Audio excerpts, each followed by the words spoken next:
दिन में कुछ खास बात तो है। यूं ही नहीं, हर तरफ देशभक्ति के गाने बज रहे हैं और सिर्फ बज ही नहीं रहे हैं, सभी के अंदर एक जोश और एक उमंग भर रहे हैं। आज छोटे छोटे बच्चों को देखिए, वो तो आज़ादी का मतलब भी नहीं जानते, पर उनकी मुस्कान और उनका जोश हम बड़ों से भी ज्यादा है। ये एक तारीख जो सिर्फ कैलेंडर पर एक दिन नहीं है, बल्कि हिंदुस्तान के हर नागरिक के दिल की धड़कन है। ये वो दिन है जब हमने गुलामी की जंजीरें तोड़ी थी, जब हमारे देश ने आज़ादी की खुली हवा में पहली बार सांस ली थी। साल 1947, तारीख 15 अगस्त, जब अंग्रेजों की गुलामी से हमारा भारत आज़ाद हुआ। लेकिन ये आज़ादी हमें यूं ही नहीं मिली, इसके पीछे है हजारों लाखों बलिदानों की कहानी। वो कहानी जो खून से लिखी गई। कोई 8 साल का बालक अंग्रेजी हुकूमत के खिलाफ नारा लगाते हुए जेल चला गया, तो कोई कॉलेज छोड़कर क्रांतिकारी बन गया। कहीं विरोध आंदोलन हुआ, कहीं डांडी यात्रा, कहीं बम फेंके गए, तो कहीं लाठियां खाकर भी मौन सत्याग्रह किया गया।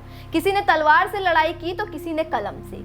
इस जमीन को हर कोने से लहू से सींचा, तब जाकर मिला हमें ये स्वतंत्र भारत। हमारे स्वतंत्रता सेनानी भगत सिंह, चंद्रशेखर आजाद, नेताजी सुभाष चंद्र बोस, रानी लक्ष्मीबाई और बापू यानी महात्मा गांधी, ये सिर्फ नाम नहीं, आजादी के वो दीपक हैं जो आज भी पीढ़ियों को रास्ता दिखाते हैं। आज जब हम आजाद भारत के 79वें स्वतंत्रता दिवस की ओर बढ़ रहे हैं, तो गर्व होता है। भारत ने विज्ञान, तकनीक, खेल, शिक्षा, सेना और अंतरिक्ष तक में दुनिया को दिखाया कि हम किसी से कम नहीं।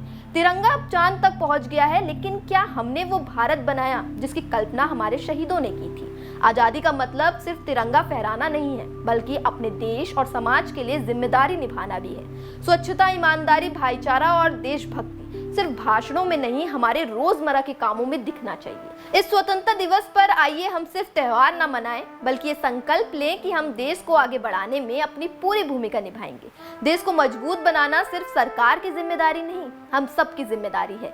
अगर हर नागरिक ईमानदारी से अपना फर्ज निभाए, तो भारत दुनिया का सबसे महान देश बन सकता है। आज भी हमें गरीबी, बेरोजगारी, भ्रष्टाचार, असमानता और सामाजिक बुराइयों से लड़ना है। आजादी के असली मायने तभी होंगे जब हर नागरिक शिक्षित होगा, सुरक्षित होगा और आत्मनिर्भर होगा। जब हम नफरत नहीं, एकता की बात करेंगे। जब हम सिर्फ अपने लिए नहीं, देश के लिए भी सोचेंगे। आज भारत में धर्म के नाम पर लड़ाइयाँ हो रही हैं, एक दूसरे को नफरत की भावना से देख रहे हैं। लेकिन आपने कभी सोचा है कि अगर आजादी की लड़ाई में हमारे स्वतंत्रता सेनानी धर्म के नाम पर बढ़ जाते, तो आज हम आजाद होते?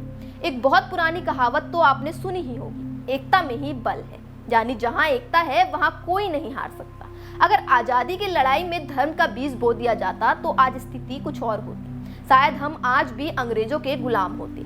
इसलिए हमारे वीरों के बलिदान को बेकार जाने ना दें। जो ये हमें धर्म के नाम पर बांटने की कोशिश कर रहे हैं, उन्हें एकता में रहकर जवाब दें। सभी का साथ दें और नफरत फैलाने वाले ना बने, बल्कि मोहब्बत बांटें। क्योंकि असली देशभक्ति वही है जो सिर्फ 15 अगस्त तक सीमित ना हो, बल्कि हर दिन हर कर्म में झलके।